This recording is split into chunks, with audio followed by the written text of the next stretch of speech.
Assalamualaikum warahmatullahi wabarakatuh. Yang terhormat Bapak Dedi Mustomi selaku dosen mata kuliah karakter building.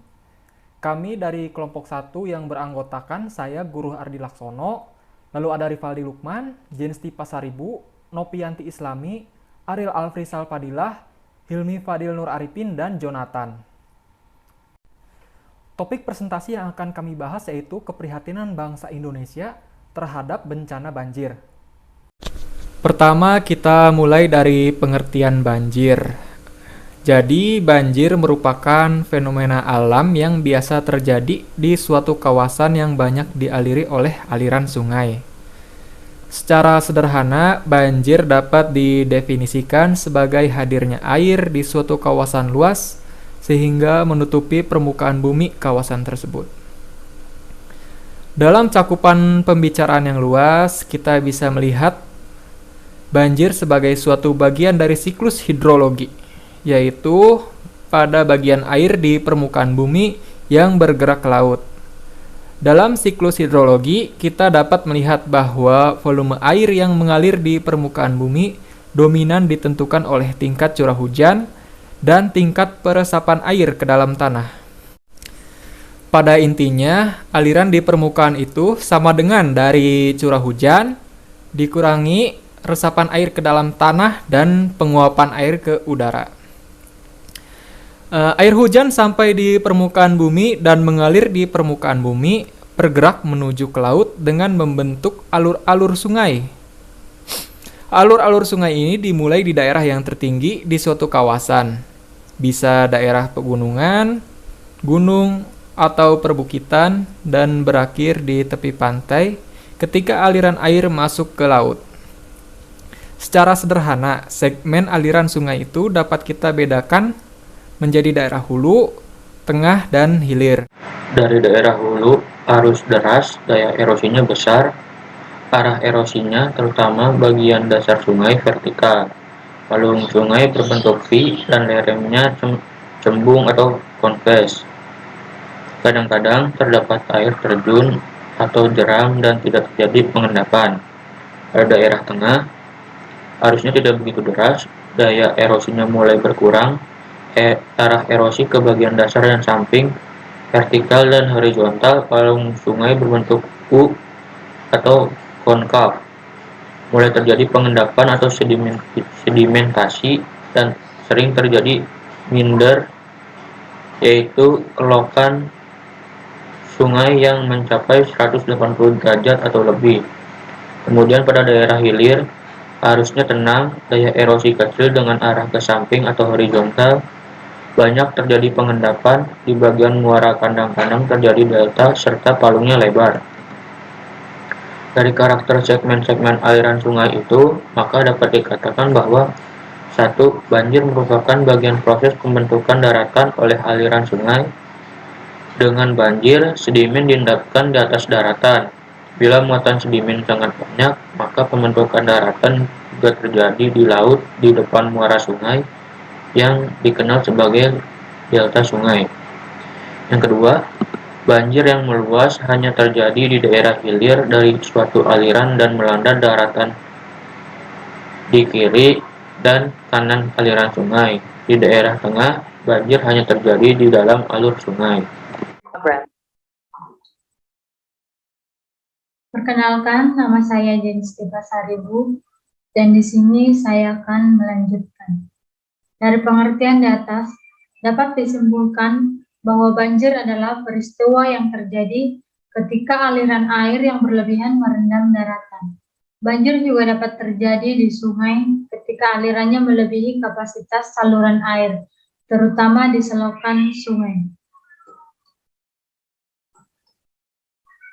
Jenis-jenis banjir. 1. Banjir air. Penyebab banjir ini adalah meluapnya air sungai, danau, atau selokan sehingga air akan meluber lalu mengenangi daratan. Yang kedua, banjir cilencang. Disebabkan oleh hujan yang sangat deras dengan debit air yang sangat banyak.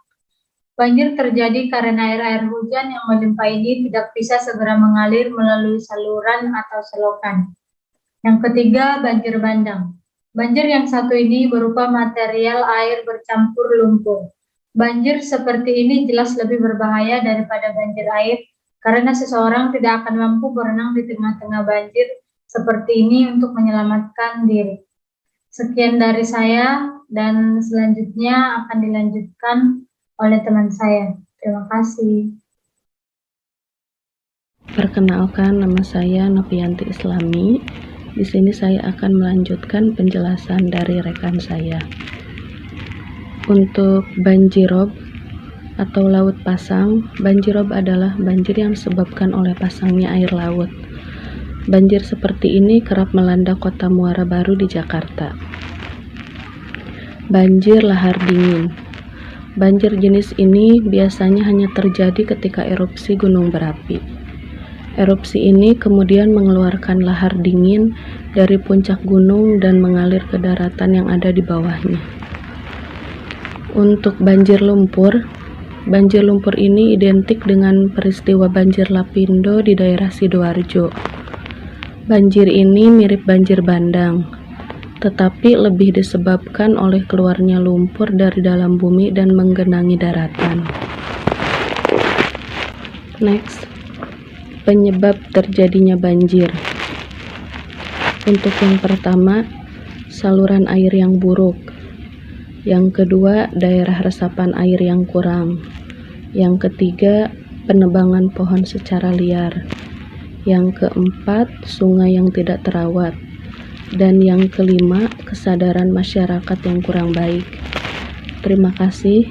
Untuk penjelasan selanjutnya akan dijelaskan oleh rekan saya.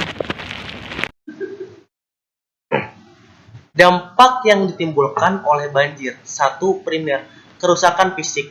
Mampu merusak berbagai jenis struktur, termasuk jembatan, mobil, bangunan, sistem selokan bawah tanah, jalan raya, dan kanal. 2. Sekunder, persediaan air, kontaminasi air. Air minum bersih mulai langka. Penyakit atau kondisi tidak higienis. Penyebaran penyakit bawaan air. 3. Tersier atau jangka panjang.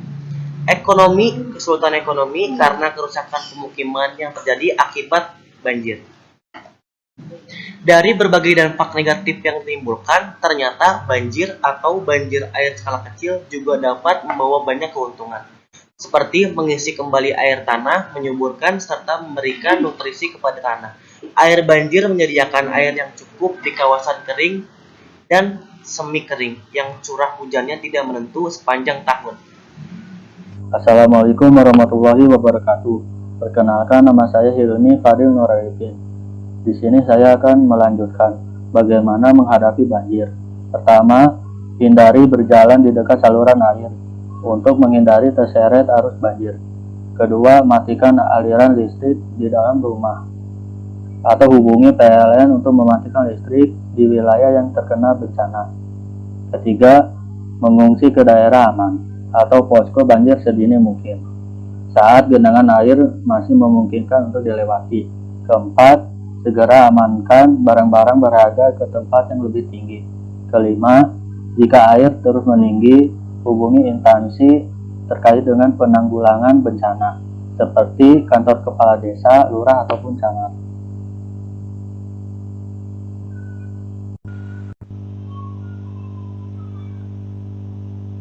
Apabila harus meninggalkan rumah, pertama, jangan berjalan di arus air karena dapat mengakibatkan terjatuh dan terseret arus air yang kuat. Kedua, jika harus berjalan di air, berjalanlah pada pijakan yang tidak bergerak. Gunakan tongkat atau alat lainnya untuk mengecek kepadatan dan kedalaman tempat berpijak. Ketiga, jangan mengemudikan mobil di wilayah banjir. Apabila air mulai naik, abaikan mobil dan keluar ke tempat yang lebih tinggi, sehingga tidak tersapu arus banjir. Terima kasih dan... Ya, perkenalkan, saya Jonathan Elonsi Sinaga. Saya akan melanjutkan. Setelah banjir surut, berikut langkah-langkah yang bisa dilakukan. Pastikan peralatan kebutuhan sehari-hari tetap kering. Jangan mencuci peralatan makan dengan air yang terkena banjir. Jangan menggunakan peralatan listrik yang terendam banjir. Hati-hati dengan binatang berbisa yang masuk ke dalam rumah. Tetap gunakan sepatu boot dan sarung tangan. Bersihkan sisa lumpur segera. Dengarkan radio untuk memantau informasi banjir susulan. Baik, penanggulangan banjir. Mencegah dan menanggulangi banjir tak dapat dilakukan oleh pemerintah saja atau orang per orang saja. Dibutuhkan komitmen dan kerjasama berbagai pihak untuk menghindarkan Jakarta dan kota lain di Indonesia dari banjir besar. Tindakan-tindakan yang dapat dilakukan itu antara lain: 1. Membuang lubang-lubang serapan air. 2. Memperbanyak ruang terbuka hijau. 3. Mengubah perilaku masyarakat agar tidak lagi menjadikan sungai sebagai tempat sampah. Kesimpulannya, meninggikan bangunan rumah memang dapat menyelamatkan harta benda kita ketika banjir terjadi. Namun, kita tidak mencegah terjadi banjir lagi. Manusia yang mengakibatkan banjir, manusia pula yang harus bersama-sama menyelamatkan kota. Partisipasi seluruh elemen masyarakat harus dilakukan secara terorganisasi dan terkoordinasi.